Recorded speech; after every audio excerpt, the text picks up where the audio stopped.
Hi guys. Let's talk about Trump's unhealthy obsession to occupy Canada and make it the 51st state. I don't take this too seriously. I'm only making a video about it to share with you all the most amazing, diplomatic, polite takedown of Dawn by Elizabeth May, British Columbia's Green Party in Canada.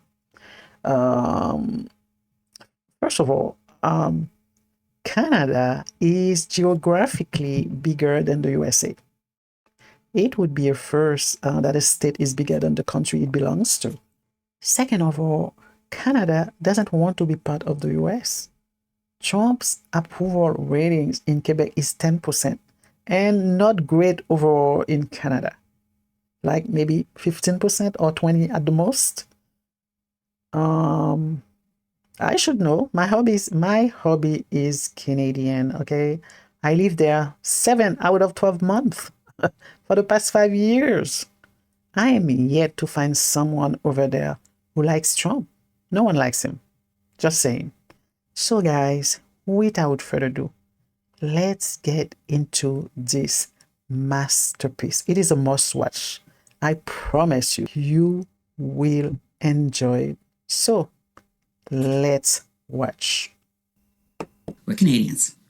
And when we approach a president-elect who has, astonishingly, decided that a first order of business is Canada bashing, this is unique. I've been thinking back over previous presidents, can't think of a single U.S. president who has ever thought a good way to start a relationship with their single largest trading partner is by insulting us. Well, never mind. We have to prepare for a president-elect. We've got today being January 3rd, 17 days and counting till the inauguration, where we're promised an onslaught of punishments and abuses.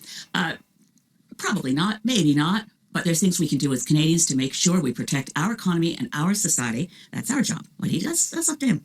We in Canada stand together, and we're firm, and we must negotiate for strength. We recognize that this prelude of threats of 25% tariffs on everything and some really quite, talk about bizarre Canada bashing, that a president-elect would suggest he's going to seize parts of other sovereign countries, take the Panama Canal back, or maybe buy Greenland. This is not serious stuff. Yet we have to take very seriously that President-elect Donald Trump has Canada in his crosshairs. Single biggest trading partner, historically great ally, great neighbor, good friend. Yes. That's what Canada has been to the U.S. and what the U.S. has always been to us. So the tariff threats are real, but we have to negotiate from strength. And that means from the get-go making clear that we don't go it alone and cut out Mexico. We need to point out to him that trade is not a zero-sum game. The fact that they buy more stuff from us than we buy from them doesn't mean that they're losers.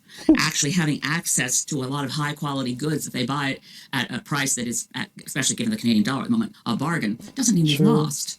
This is not mercantilism. What would U.S. agriculture do without Canadian potash? What would the U.S. economy? I know that some of our premiers are freelancing, and okay, Doug Ford, go for it. But listen, we're not going to cut the U.S. off of energy supplies. We're trading partners. Newsflash, Donald Trump, we are not aspiring to be a 51st state. We are already a sovereign country. We are a nation.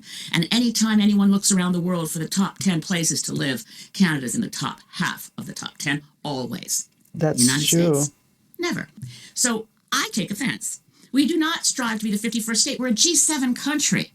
We are part of the world as an independent, sovereign nation. And by the way, Mr. Trump, please, before making public pronouncements that Wayne Gretzky should run for prime minister, give yourself or get yourself a briefing on the nature of parliamentary democracy, a Westminster parliamentary system, and a constitutional monarchy where no one runs for prime minister. We have elections for members of parliament. We don't get to pick and choose among our billionaire friends for who gets a seat at the cabinet table. Exactly. If they're not an elected member of parliament, well, Canadian system is different from that of the United States of America. I suggest that Mr. Trump find one of his grandchildren's school books and look at the year 1776, which may explain a few things to him about why our systems of government are different. Oh my God. Mic drop. Mic I don't want to drop. belittle Mr. Trump, but on the other hand, hey, Donald, have we got a deal for you? You Yes. think we want to be the 51st state? Nah, but maybe California would like to be the 11th province. Oh, they How about would. it? They would. California, Oregon, Washington. You've got geography in common with us. And not only that, we've already got a carbon trading system between California and Quebec. We've got some strong alliances on our west coast from British Columbia. There's been a lot of academic papers on the idea of Cascadia.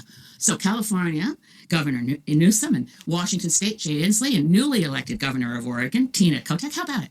Want to put a referendum to your citizens? Because this is what you deal with. We got a deal for you. This is what you get. Free health care. Universal free health care. No more one-year-olds who suddenly fall off the Medicaid list and their parents are in the news because they're trying to do a GoFundMe so they can get their daughter to a doctor.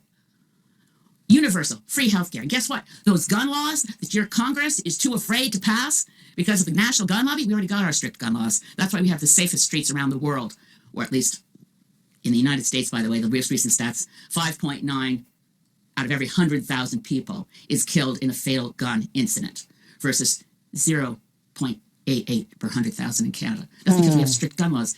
California citizens, Oregon, Washington, safer streets. Here we already have good gun laws, and women have a right to an abortion under our universal health care system. But, we don't have to stop there. Donald, think about it. You could get rid of all these states that always vote Democrat. You know what else will take Bernie Sanders off your hands? Proud new Canadian citizen of the great province of Vermont. Vermont, New Hampshire, Maine. We'd love to see you. Our maritime provinces already have deep, deep links and ties. Well, enough kidding around. But honestly, President Trump, get used to it. Canada is a sovereign nation full of, guess what, proud Canadians. We're not jingoistic. We don't boast a lot. That's one of the things we kind of have in common with Jimmy Carter. We're not a big nation for braggarts and bullies. We actually like to think we're of service in the world. We could do better. We can always do better. But we love our country. And it's a country. It's a nation. And we do not aspire to be a 51st state. So let's not hear that anymore. If it was a joke, it was never funny. And it ends now. Thanks.